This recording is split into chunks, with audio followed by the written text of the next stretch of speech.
All right, today we're diving into a real microscopic marvel of medicine. We're talking about a tiny targeted agent that's been a go-to weapon for decades. This is clotrimazole, what I like to call the fungal assassin. Let's find out how it does its job.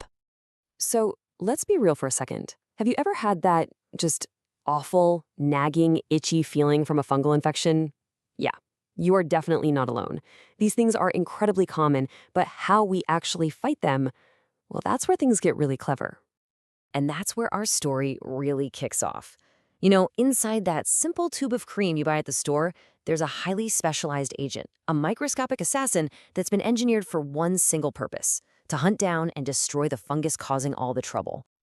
Okay, so before we get to the assassin, let's take a quick look at the target, this unwanted guest we call fungus. So, our assassin's official name is clotrimazole. It's what's known as a broad-spectrum antifungal.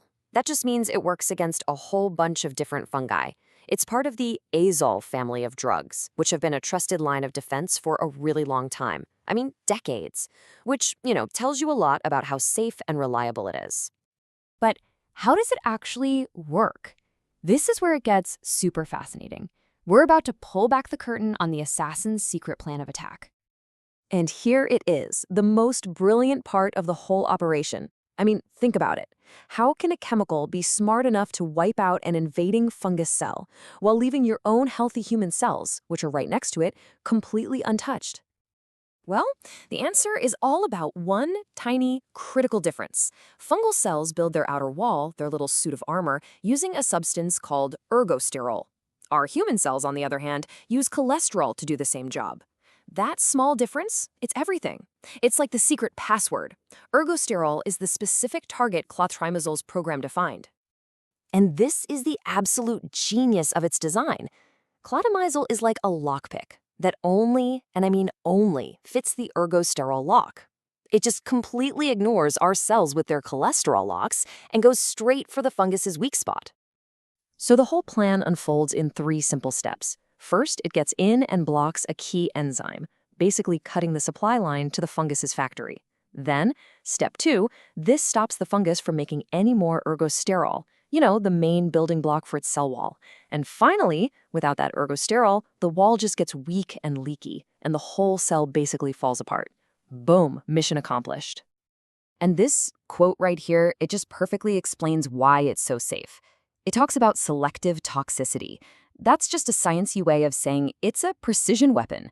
It's so incredibly precise that it's safe enough to be sold right over the counter for a lot of common infections. Pretty amazing, right?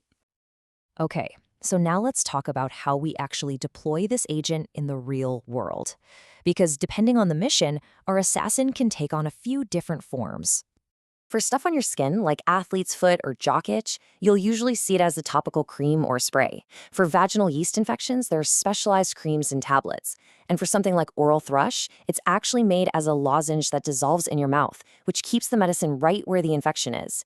Each version is designed to get maximum effect right at the site of the battle. Of course, even when you have a super targeted assassin like this, there are always some strict rules of engagement you've got to follow, to make sure everything is safe and successful. So first off, here's some really good news. When you use it on your skin, almost none of the drug gets into your bloodstream, and that is a huge safety feature. It means all the action stays right where you put it, so any side effects are usually pretty mild and just in that one specific area. And those side effects are typically what you see right here. Maybe some temporary burning, stinging, a little redness or itching right where you applied it. It's usually just your body reacting to the treatment getting to work. Now listen up, because this might be the single most important rule of all. You have to finish the entire treatment. I know, you start feeling better after a couple of days and you think, great, I'm cured. But the fungus might just be weakened, not totally gone. Stopping early is like letting the enemy retreat and regroup. And trust me, that infection can come roaring right back. And just a few other key rules to remember. Topical creams are for external use only, so keep them away from your eyes and nose. It's always a good idea to see a doctor for a proper diagnosis the first time you get an infection. And like with any medication, if you're pregnant, just check with your healthcare provider first. So when you put this all together, you can really start to see why clotrimazole has earned its reputation as a legendary fungus fighter. It really just boils down to these 3 simple but powerful words. It's incredibly effective at its job. It's surgically targeted at its enemy, and because of that amazing precision, it is remarkably safe. So, what's the big takeaway here? Why is this stuff a cornerstone of medicine? Well, it's just so smart. It goes after a weakness that only fungi have. Its safety is built right into the design since so little of it gets absorbed. And after all these years, it's become a trusted and really accessible tool for millions of people. So the next time you see one of those humble little tubes of antifungal cream on a pharmacy shelf, maybe you'll see it a bit differently. Not just as a simple remedy, but as a container holding a highly intelligent, microscopic assassin, just waiting to be deployed on its next mission.